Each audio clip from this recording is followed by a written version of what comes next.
Well, that's absolutely true. And I'd like to jump on something that Obiyahu has stressed a couple of times about how we, for some reason, keep falling back to Israel not being around anymore. Right. Or Israel ceasing to exist. And going right back to, again, where you just left from in Jeremiah, 31st chapter. Okay. If you go back to 31, and we pick up where you left off at, Right. we'll begin with verse 35. Yirmiyahu, or Jeremiah, the 31st chapter, verse 35. It says, "Thus says Yah, who gives the sun for a light by day, the ordinances of the moon and the stars for a light by night, who disturbs the sea, and its waves they roar."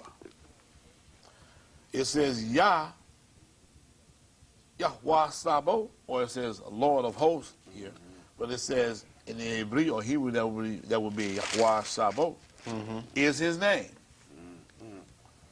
It says if those ordinances refer to the sun and the moon and the stars that Yah created, he says if those ordinances from before me, Yah says, he says, then the seed of Israel shall also cease.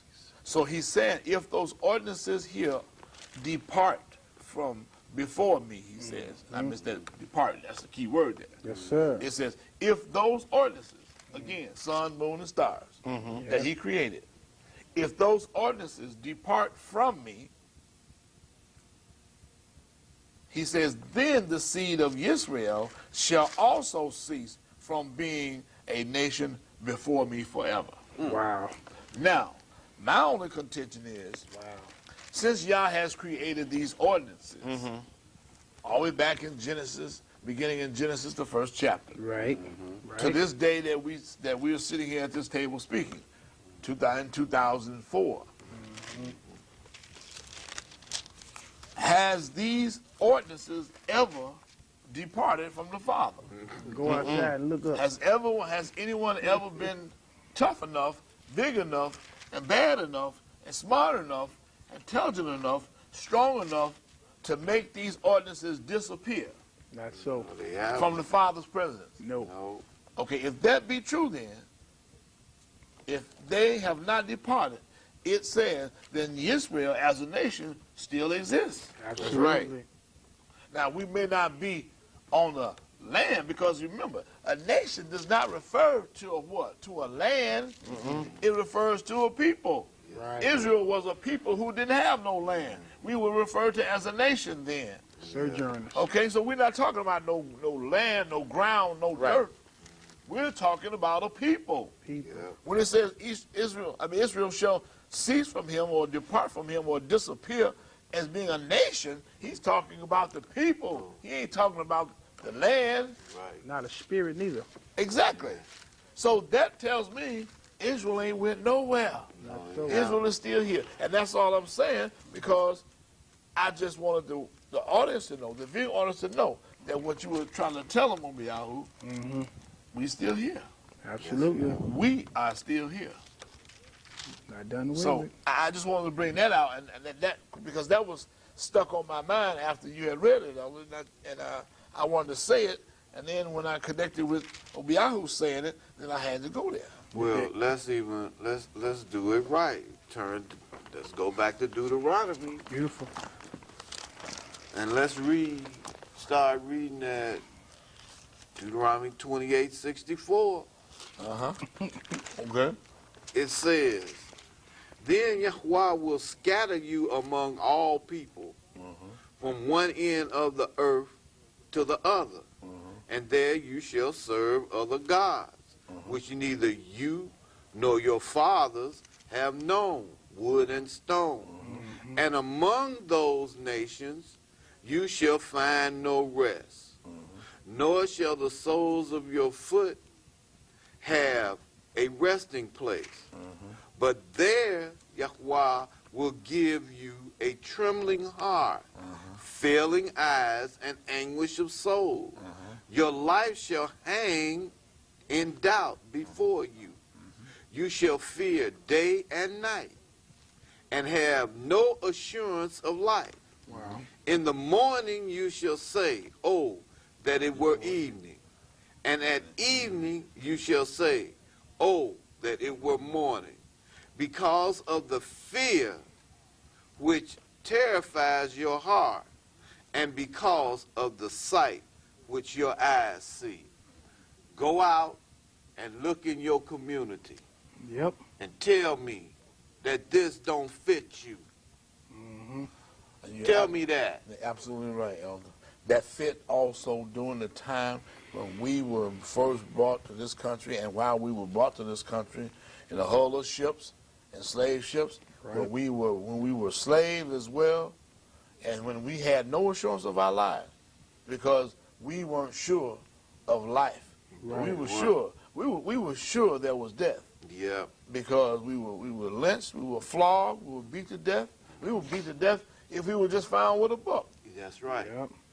You see, Especially this book. Exactly. Yep. And all of these verses that we're reading are nothing but prophecies that the Father had laid out before us. And if you understand anything about prophecy, you know that prophecy comes 2- and 3-fold. Yeah. So all of these prophecies here were applicable to the various dispersions and captivities that Absolutely. befell us. It's not just one time. Sure, this happened before.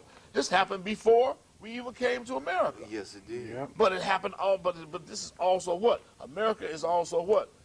Slavery is inclusive of this as well. Yes, So it it's is. something happened over and over again.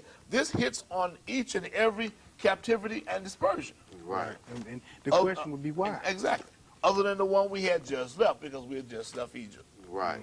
So And- it's us. Yeah. And not only that, again, as we speak about these things are not to inflame you or to incite you, but it's to enlighten you Right. so that you'll take a look Mm-hmm. and see who you really are. Not a Gentile. Huh? Exactly. So that you can pick up the mantle that our forefathers dropped. Yep. Absolutely. You got a job. That's right. You work for the Father, whether you know it or not. And this is not a plaything. It's No. not. And, Huh? and I like to add to what we're saying here. Why you see we you know, the name of the show is Issues of Hebraic Thought and Hebraic Culture and New Testament, and we've been reading so much here in what we call the Old Testament. But the reason why, well, I want to make that connection just so you understand that we're still on point here. The whole issue and point and reason why we're reading this to you, viewing audience, is because we want you to try and get a better grip and a better understanding in who you are, so that when we go over here and we pick up our Bibles and we read about the Apostle Paul being this apostle to the Gentiles, I want you to understand he was not the apostle to you. He was apostle to other people. For we are on this side of the fence. Paul was not your representative. We think of us, that most of the people that fill up the churches today believe that they were what? They believe that they're Gentiles. Gentiles. No, you're not. Paul was not the apostle to you. He was the apostle to someone else. You are not Gentiles. But make it plain, Elder, when you're talking about, the people you're talking about is the so-called African American, Right. African American, Right. the Puerto Rican. right? When we go to these churches and these leaders are standing before us and they're teaching us that we're Gentiles, he's in error. Yeah, he's in He's in error. He doesn't know much about history. No, he doesn't. This is what we have to do. We have to get the people to know and understand that this is a history book as well. Yeah. I've seen people try to take the Bible and divide it up and say, well, these are poetic books, these are historical books. You know what? Yeah, but guess what? The whole book is historical. Yes, it is. Because it happened already. That fact alone makes it history already. So it's our history. When the European went to Africa, went to the western coast of Africa, and boarded us on those ships, in the hull of those ships came to this side of the world. Someone earlier was talking about Western world. I don't know who it was. Was you, Elder, or was it Obiyahu, or was it Yukazaki? Or talking about the West, the Western world. When they brought all of us across the water to this side of the world, Western world, those Gentiles, Europeans, stopped in South America, they stopped in Central America, they stopped in Puerto Rico, they stopped in in those areas as well as coming to America itself. Right. And they dropped off our forefathers. Right. And when they dropped them off, one of the first things that they did when they dropped them off was separate us. Yep. Mothers and fathers were maybe left in Central America somewhere, and daughters and fathers or your sister was dropped off in America. Right. Part was sold here, Northern America, part was sold in South America. Right. But we were still family. Right. That was us. That's all of us. We got relatives here, we got relatives in Central America, we got relatives in South America. Yes, we do. The Portuguese did it, the Spaniards did it, the English did it. They all did it. And this is important. That's our history. So when we think of Paul, and I just want to be honest, when you think of Paul, don't think of Paul being the one standing in the gap for you. But he was standing in the gap for others, not you, because you are on this side of the fence. Yeshua was the one talking to you. Yeah. You see, Yeshua was sent to you, and Paul was sent to them. That's what we're trying to get you to understand. That's our connection with this Old Testament to this New Testament thing, and understanding Hebraic principles, Hebraic culture, because that is your culture. That's right. And and it behooves you to understand it and learn about it and know what it's like. You just try to think about it, open your mind up a little more, just to try and accept that, read it, do what you have to do to get it, because you for so many years you've been thinking one thing. I'm African American. I'm black. I'm a Negro. I'm from Africa. Yeah, you are from Africa.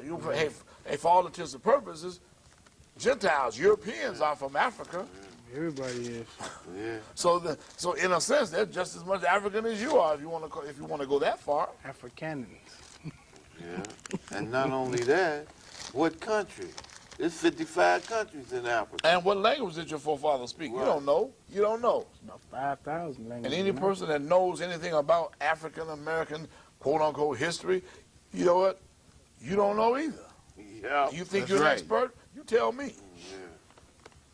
But we do know the origin of the so-called African and the African American. Sure. We're talking about origin right here on this program. We're talking about the seed of Abraham, Yitzchak and Yaakov, or the seed of Abraham, Isaac, and Jacob. So this is who you were before you got to the west coast of Africa, or you got to South Africa, Ethiopia, North Africa, where we were driven. Okay. Before you got to and crossed the Sudan, and you got to the west coast of Africa, this is who you were. Absolutely. See, people that's dealing with Afrocentricity, so to speak, they want to tell you that this is a white man's book. That's one of the biggest lies that's ever been told. It's your book. Simply because this book is a translation. And this book is 90 at least 95% people of color.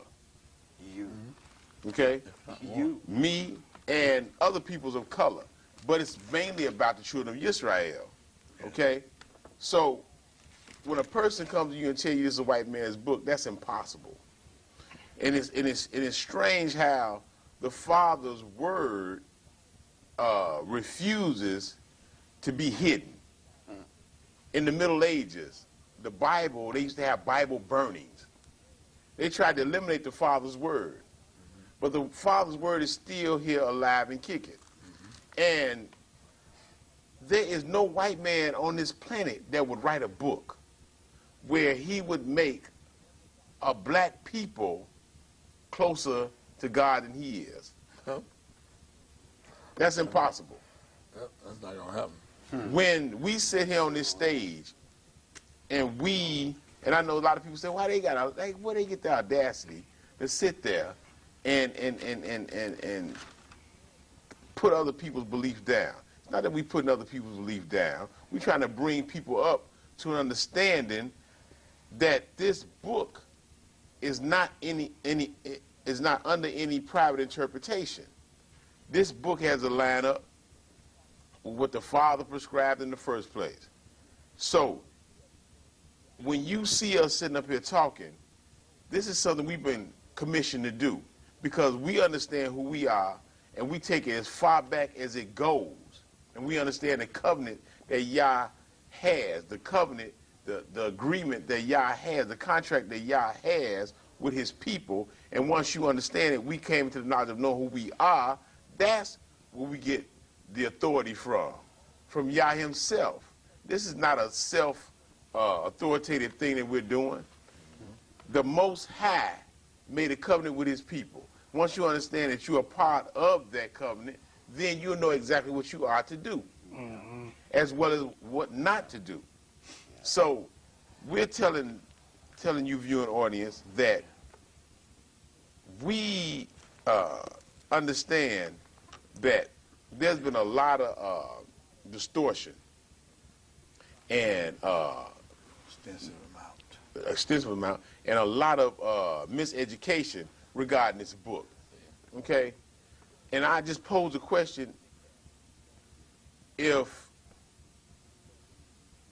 you don't know, if you think you're a Gentile, but if you don't really know who you are, and if you don't believe that you're the children of Israel, who are you? That's the question that I pose. Right. Search it out. Right. Who are you? Right. And if you think it's not important, go to Zephaniah. Let's go to Zephaniah. Okay.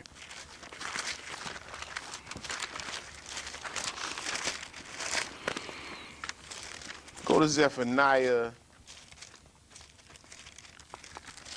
Wait a minute.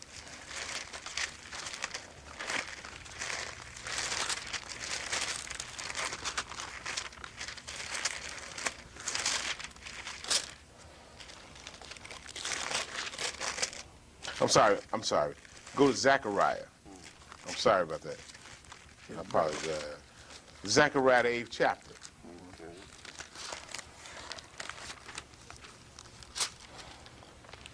Okay.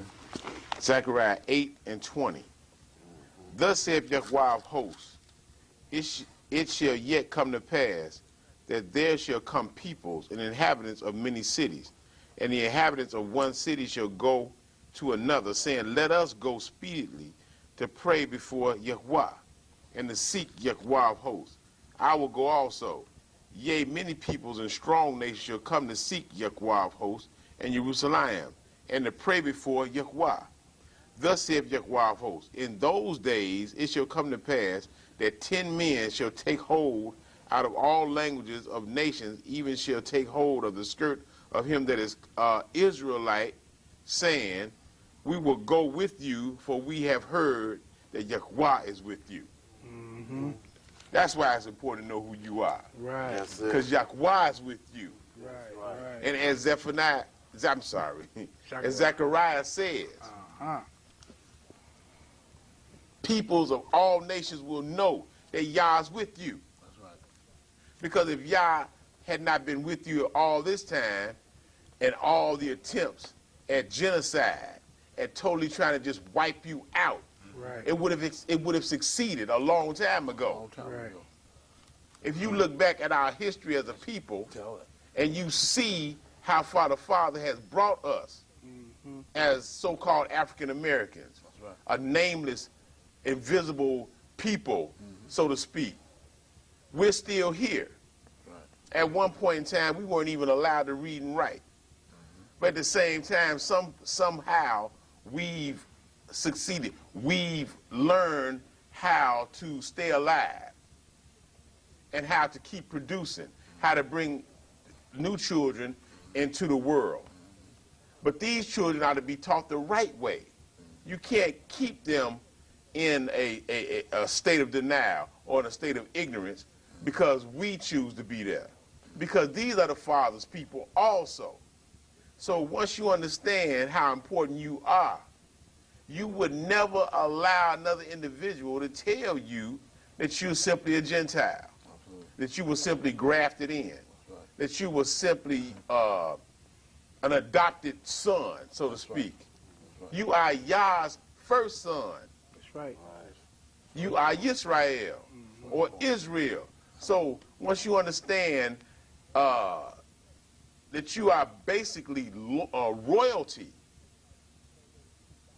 on the face of the planet, then you understand your role. And you won't take this book lightly, and you won't let anybody just come and just tell you anything about this book.